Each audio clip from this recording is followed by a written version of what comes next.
Hey guys, welcome to Digit.in, and what we have for you today is Samsung's 8K QLED TV. Now this TV is available in 65, 75, 82 and 98-inch variants. The one we have with us is the 82-inch variant, and the price for the 65-inch variant isn't available, but the 75-inch variant starts at about 11 lakh rupees. This is an 8K television.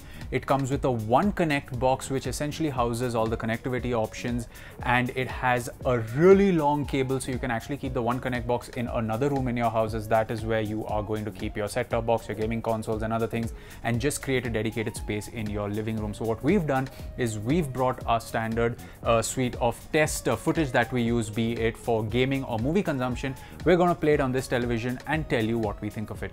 What we have with us today to experience is the 82-inch variant. So let's break down our experience into 4 sections. We'll talk about the design, the UI, entertainment, and of course gaming. Now, starting off with the design, the TV isn't the slimmest there is, and considering its size, one can understand why. Not only do you need to house a full array backlighting of the LEDs, but the TV also needs to achieve a maximum brightness to ensure you get an immersive experience. After all, you are paying a bomb for the TV. A good thing is that the thickness is uniform, and that is because none of the connectivity options are at the back of the TV. Everything resides in this. This is the One Connect box, and it comes with a 5-meter long cable. This single, nearly invisible cable connects to the TV, so you can literally keep your AV equipment in another room if the decor of your TV room is important to you. The One Connect box has 4 HDMI ports, a LAN port, optical out, AV component in, antenna in, and a service port. There are 3 USB ports on the side. The One Connect box is quite heavy, and Samsung has told us that the box does support HDMI 2.1, which is fantastic because with HDMI 2.1 you can take advantage of features like 8K at 60Hz, 4K at 120Hz, dynamic HDR, support for eARC, variable refresh rate, and a lot more. Needless to say, with HDMI 2.1 you are future-proofing yourself with the AV equipment that you will purchase. Overall, the design of the TV is definitely going to catch your eyes, especially the larger screen sizes if you put it in your house. But do you really want your guests to stare at a black mirror when they come home to see you?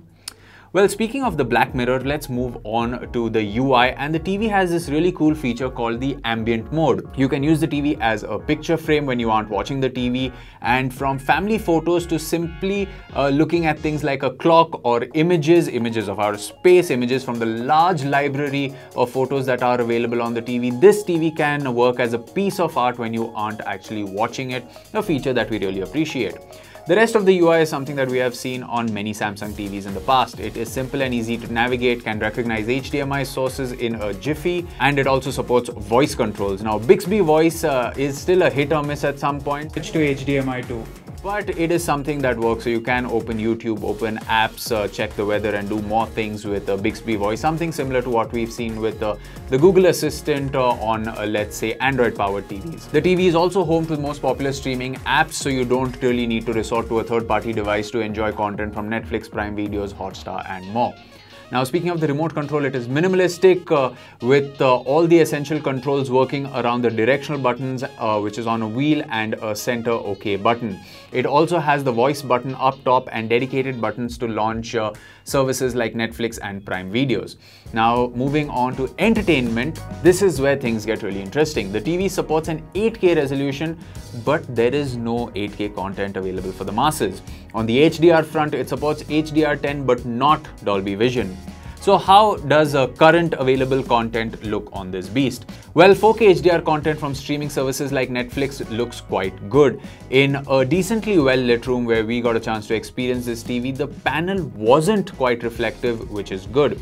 Sequences in the dark in shows like Altered Carbon and Daredevil look immersive, and this content is in 4K and HDR, so any dip in quality that you notice on the TV is mostly the fault of the internet. Even full HD content in SDR like Mission Impossible that we saw looked pretty good. However, once again, when the quality drops because of the internet, it is something that one can notice. Overall, even with the lack of 8K content, the current library of 4K, HDR and 1080p content looks good so long as you can stream it in its best possible bitrate. We didn't have access to a set-top box where we experienced the TV, so it's hard for us to talk about standard definition performance on this TV. Moving over to gaming, we did take our Xbox One X to experience the Samsung TV and played our standard suite of games like Forza and Gears of War 4, which is in 4K HDR, and Doom, which is in 4K SDR. Now, a game like Doom actually showed us the age of the console and the game because environments just rendered literally in front of our eyes. That is how much detail you can make out on this big TV. Having said that, you will actually have to resort to something more powerful to take advantage of every pixel that this television can output.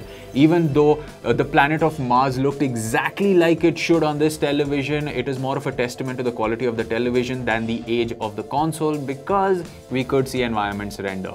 Time for Microsoft and Sony to launch their next generation consoles.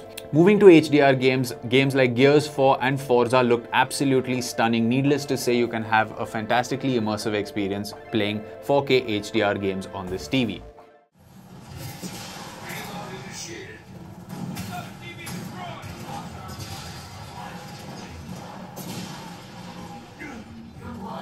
Coming to the audio, you have 60 watts of sound output, which is a lot more than what we've heard on other televisions. They are loud, they are clear. You have two down-firing speakers, and for the most part, they get the job done really well. So, should you consider buying this TV? Or rather, should we say, should you sell a kidney or two to get this TV? Well, it's hard to recommend to everyone since there are a lot cheaper options of TVs available that can max out the current slew of technology that's available. So from a variety of brands, including Samsung, you have a large array of 4K HDR enabled TVs available in the market. However, if you are one looking to future-proof yourself today, be one of the early adopters, or even want to dip a toe into the 8K world, then there's nothing stopping you. The performance of the TV is premium, the UI is functional, and the design is simple. The choice really is up to you. So there you have it, guys. That was our look at Samsung's 8K QLED TV. As always, for more from the world of technology, you can subscribe to our channel. And if you have questions about this TV, let us know in the comment section below and we will do our best to answer it. We will catch you in another video. It's goodbye for now. For the latest technology updates, subscribe to Digit.in and don't forget to hit the bell icon.